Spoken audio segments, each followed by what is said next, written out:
A land of danger is a land of opportunity. Hello everybody, I am Archivan and welcome back to Low Magic Age. I guess welcome to Low Magic Age, since it's been so long since I've played this game. It is now on update 0.91, so I figured it is a good time to restart.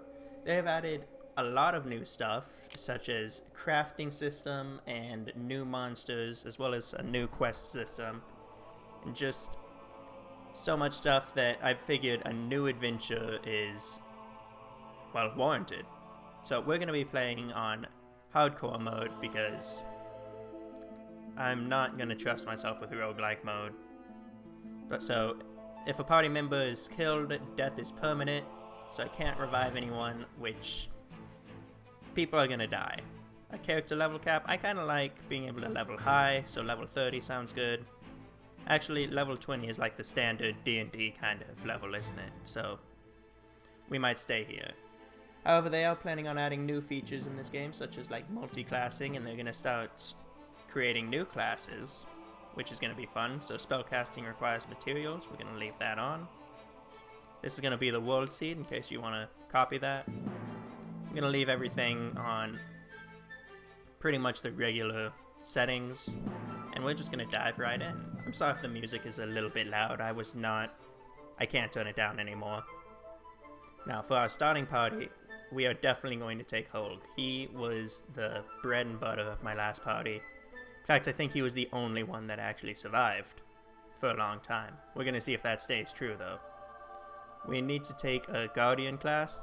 Here is their class. Here is their race, and he is now a half-orc.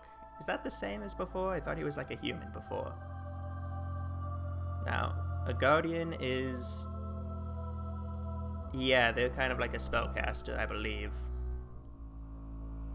No, they are the tank. So we'll take a Dwarven Guardian. We will take an Elementalist in Aramil. So we have Holg, Torque, and Aramil. We will take a healer in Chris. And an archer. A summoner is always good, so Catherine the human summoner. And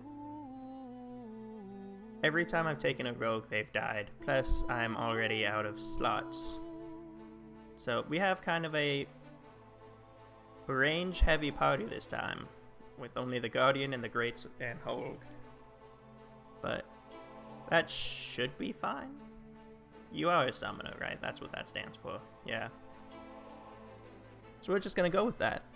I would create my own character, except I am absolutely trash at creating characters in these kind of games.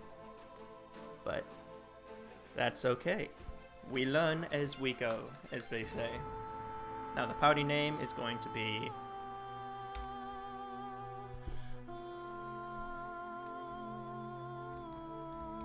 Adventure in Ink.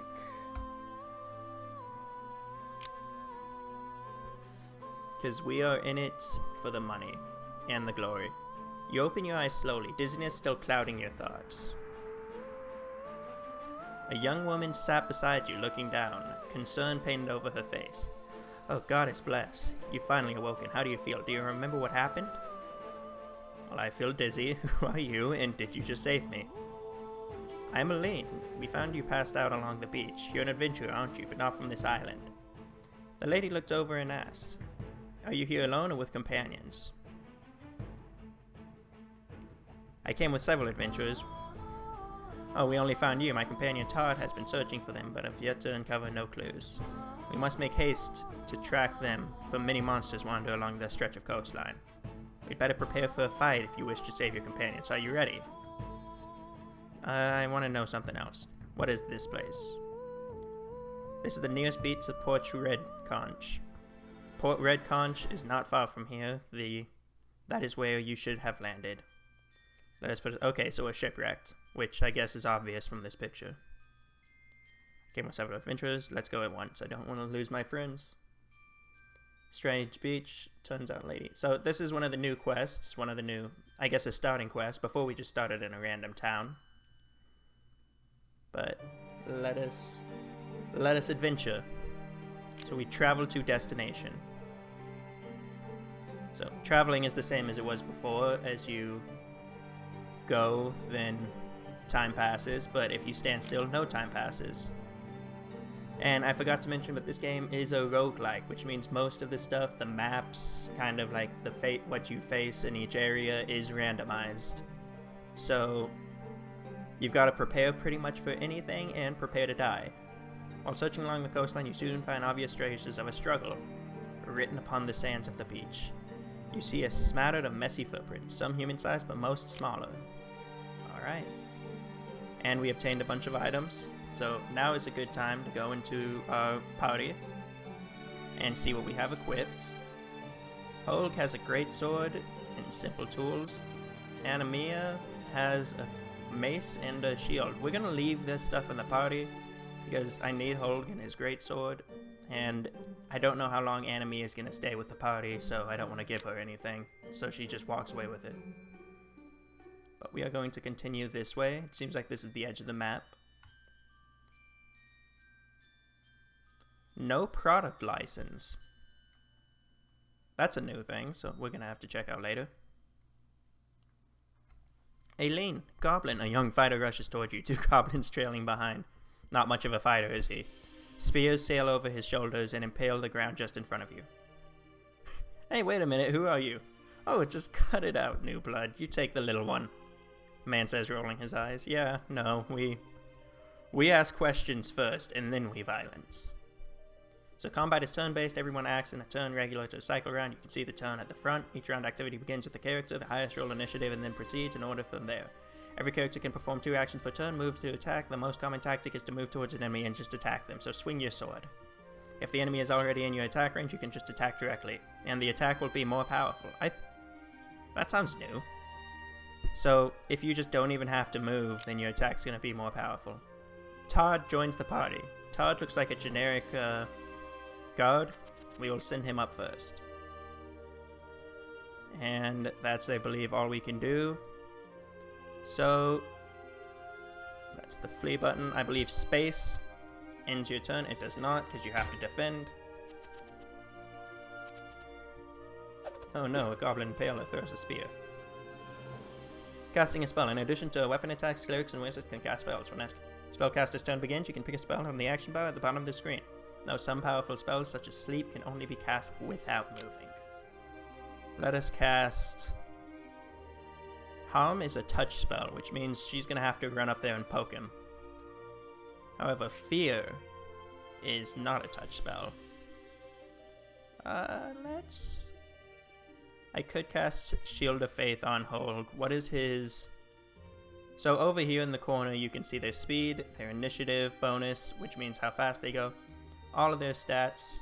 But what we're looking for is AC, which is pretty much how easy are they to hit.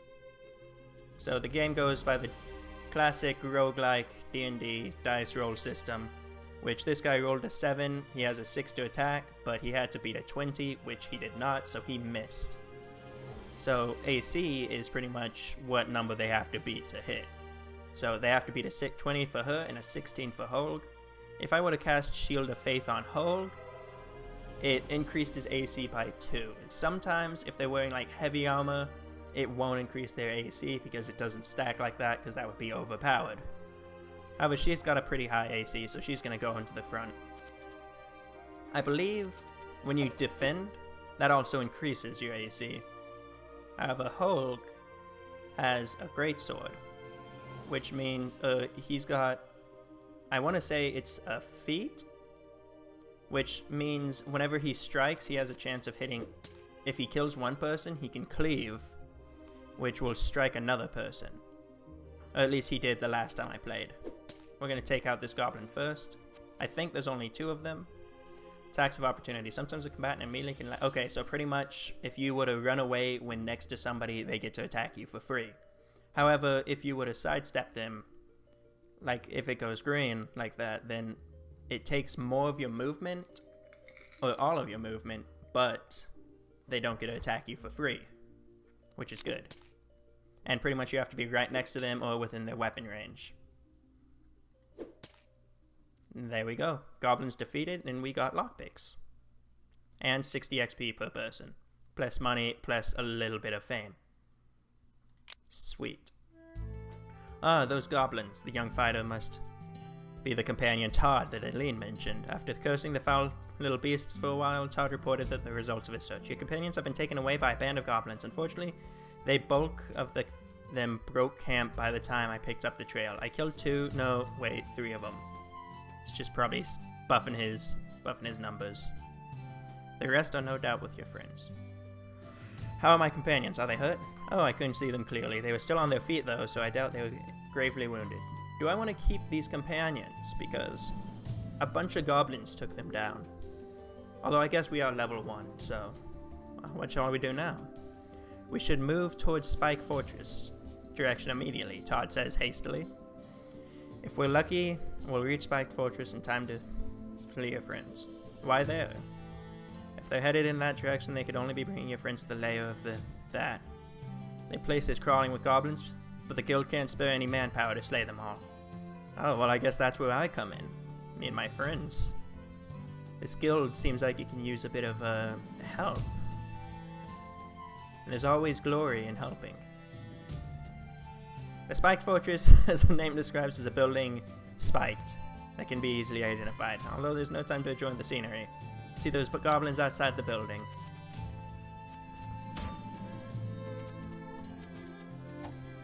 Oh, 70% chance to hit, which pretty much means he has a +9, and he's going against a 16.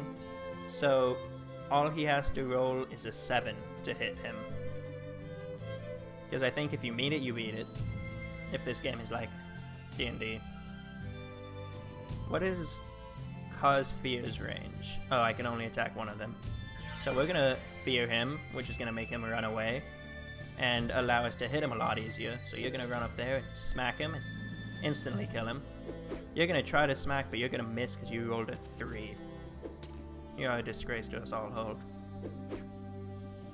You are going to run up to here and cast Shield on Holg to stop him from getting hit so much. You rolled a 3 as well, with a +14 to hit. I want to keep Todd. Todd seems good.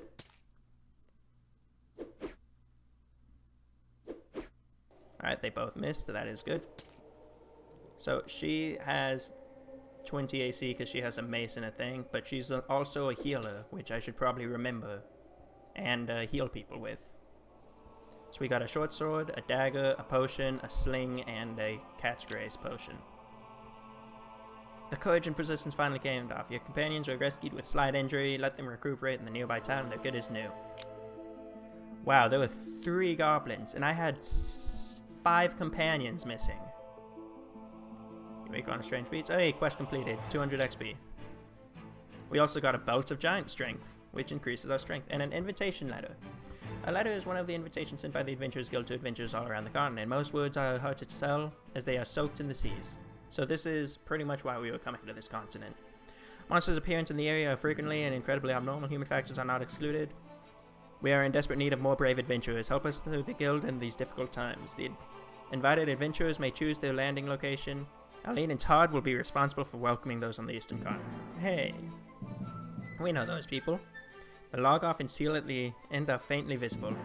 The Alrithia Adventurers Guild. Yay. According to Eileen, you decide to take a break in Lud. Meanwhile, Eileen will prepare for the follow-up Adventurers Guild check-in affairs. Sweet. Let's go to Lud. I thought we were next to a different place. Let's search this tent. You discovered a simple locked container during the exploration. There is likely something inside. Let's open it. No character knows how. Wonderful. Maybe we should have brought a rogue, because they seem more useful than they did before, in which they just died. Let's head up over here to Lud. Quest completed. Hey, 100 XP and money. Why'd we get money? Sufficient combat prowess and adequate supplies are essential for a qualified adventurer party, no matter what is in front of you. So pretty much here is supplies, which is how many days we can go out. The higher the party level, the higher the cost of supplies. So adventure supplies consume necessary goods and materials every day. However, you can also camp out and consume supplies and heal yourself. Spell materials are what casters need, so you pretty much have to buy these, and every time you cast a spell, you do materials. And reputation is how the residents of the land perceive you. So completing quests, you gain reputation, which allows purchasing license. So trade goods. Distance limitations of town quests. So town quests have to go farther. Maximum capacity of players' town quest list, so we can get more quests. Now what's this? Cities and villages are frequented by adventurers. These places provide necessary supplies and services. Big cities can provide more. So we can go to the tavern to get quests. We can check out what adventurers are here, in which we have a rogue, but we have the max amount of party members. We can trade, so we can buy these things, run over to a different place, and sell them. Our party can hold a lot. And then we have this guy who sells stuff. Simple tools. Using the disabled device and open lock skill requires at least a simple tool of appropriate sort. Give me 1 second. I feel like I'm about to sneeze, but I'm probably not going to, which is annoying. Attempting without a set of thieves' tools imposes -2 penalty check, even if simple tools are employed. If you use masterwork thieves' tools, you gain a +2. I wonder if it's like Oblivion or Skyrim, where they'll just break after a while. I'll buy some. Then we can also buy this stuff, which... What do? Grindstones are widely used in crafting various metal items. So here's some of that crafting system I want to explore later. So give us those simple tools. We've completed our quests, so let's go to Riverbend.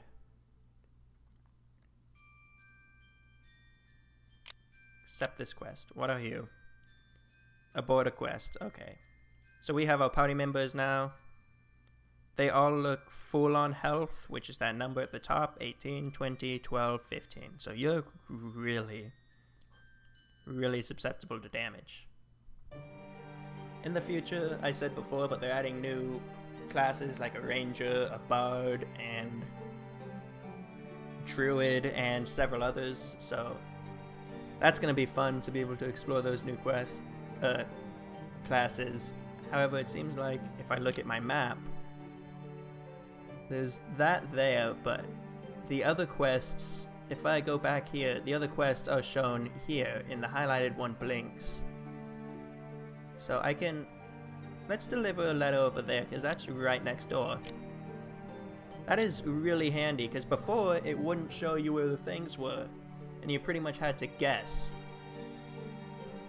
So, since we're just starting out, and we are level 1 adventurers, then we are going to, now it's telling us about supplies. We are going to want to just do these little run-around quests, because we are weak. But as we get stronger, we'll be able to take on monsters. Let's buy some supplies, like all of the supplies.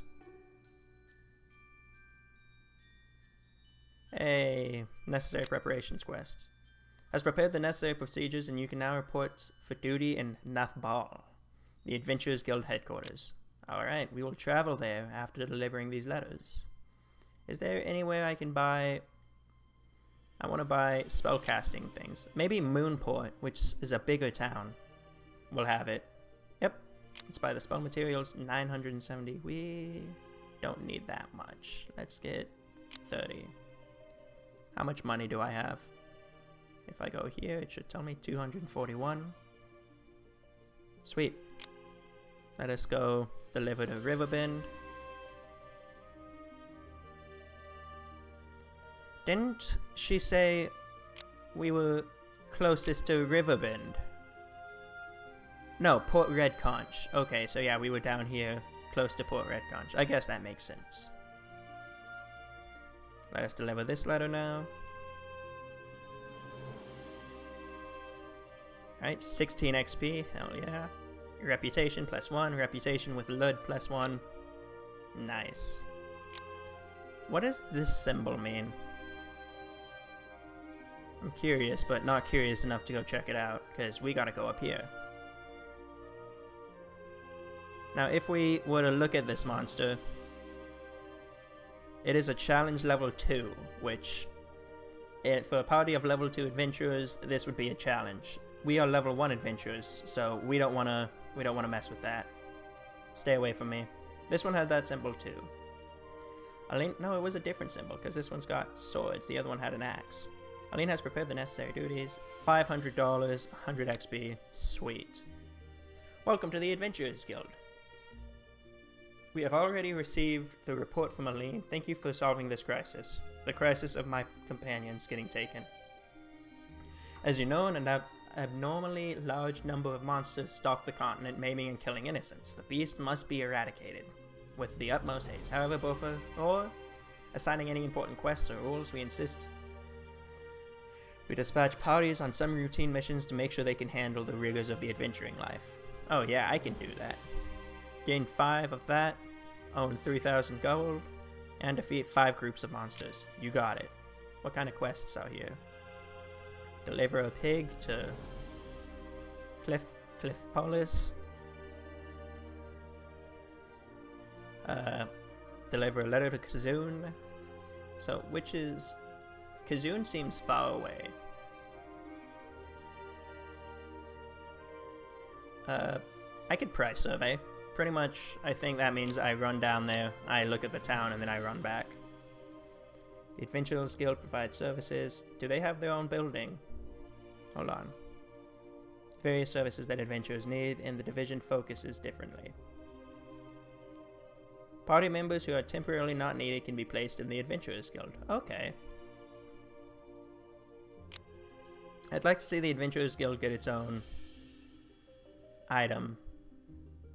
Like a little building slot here.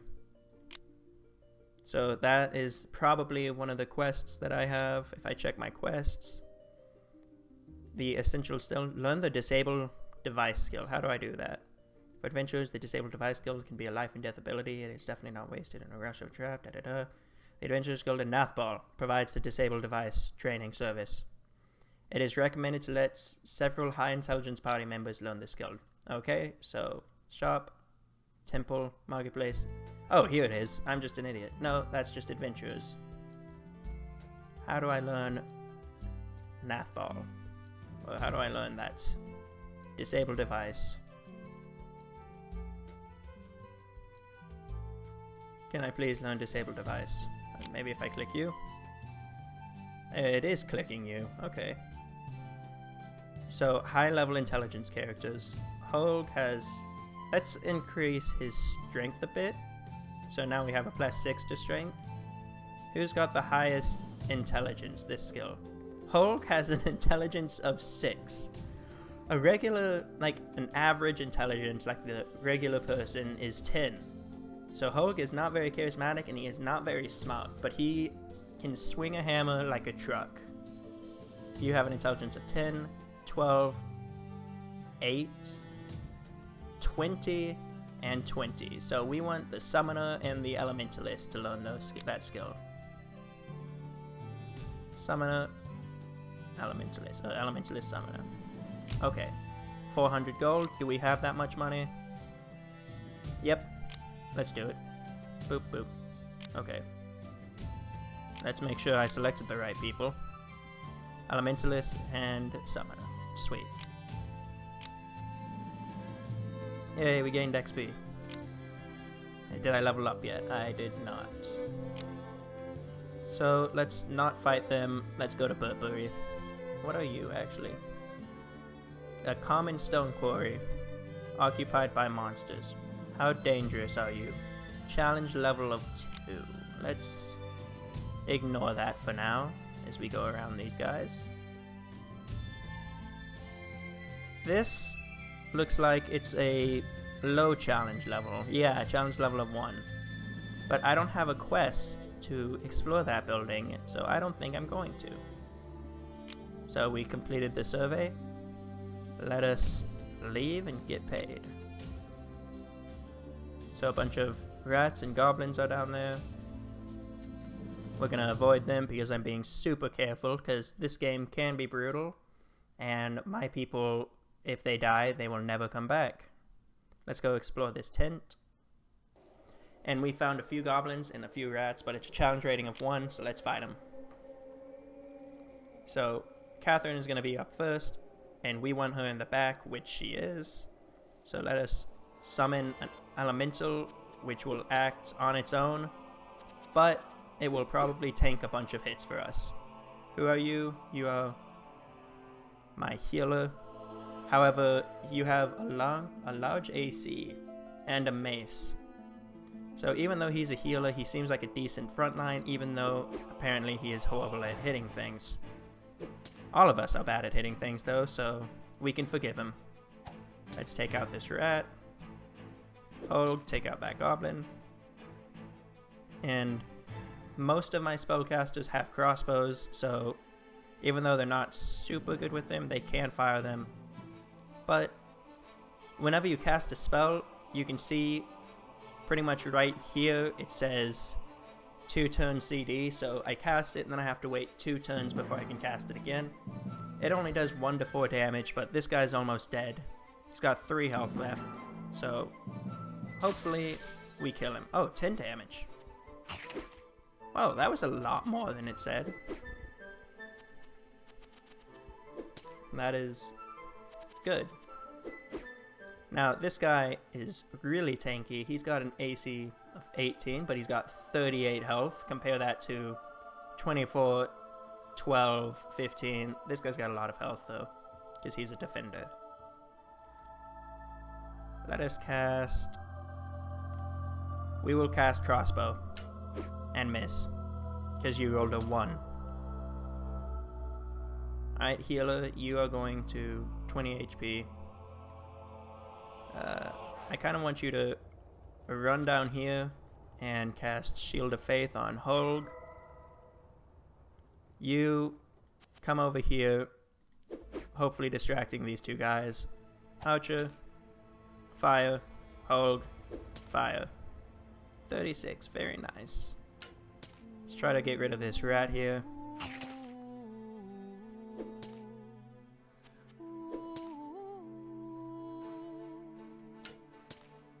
Ah, the rat's still alive. Flanking. Whenever making a melee attack, you get a +2 flanking bonus when your opponent is threatened. So this is a rule not in D&D 5e, but Pathfinder 3.5, where if you got 2 people on the opposite border, so like 1 person here, 1 person there, 1 person there, 1 person there, you get a bonus to hit. So that guy just killed 1 person, which allowed him to cleave and try to hit another person. So, I think now there's definitely a flanking bonus. It's always good to try to flank your opponents, because why wouldn't you take free stats? Plus 100 experience, plus 100 gold, we get arrows, we get a lot of armor, which you can't put armor on spellcasters, because it could make them fail their spell, which of course is not a good thing. So, but Holg, 5 AC, 9 AC. He's going to put on this heavy armor, which has a little adamantium. A masterwork weapon bypass some creature's damage reduction, and it gives me damage reduction. So, sweet. A belt of constitution. Let's give it to our tank, which it should increase his health from 30 to 33. Very nice. Now, you are going to be the one that takes the arrows, so we'll just give you all of them. We will load up on crossbow bolts for both of you. Then we will split this in half, which is that shift.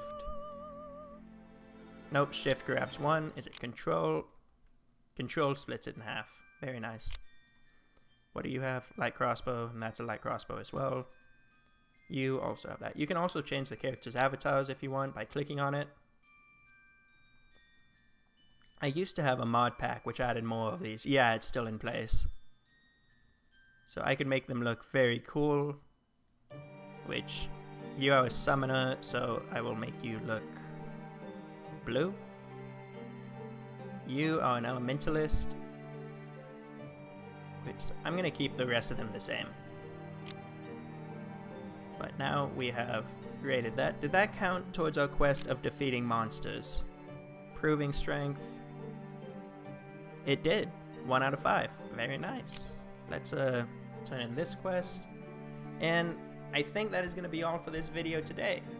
We did a few quests. We are pretty much glorified delivery boys. We killed some monsters. We rescued our party members. Magic guided hand. Are you a one-handed crossbow? Ooh, you don't do as much damage as the light crossbows is the issue. However, you have a +1 to attack, which means you're more likely to hit things. I don't think I need any of this. For now, anyway.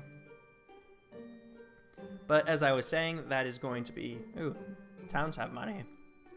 Anyway, that is going to be it for today. Thank you all very much for watching, and expect more of this series in the future. And I hope you have a good day. Until next time.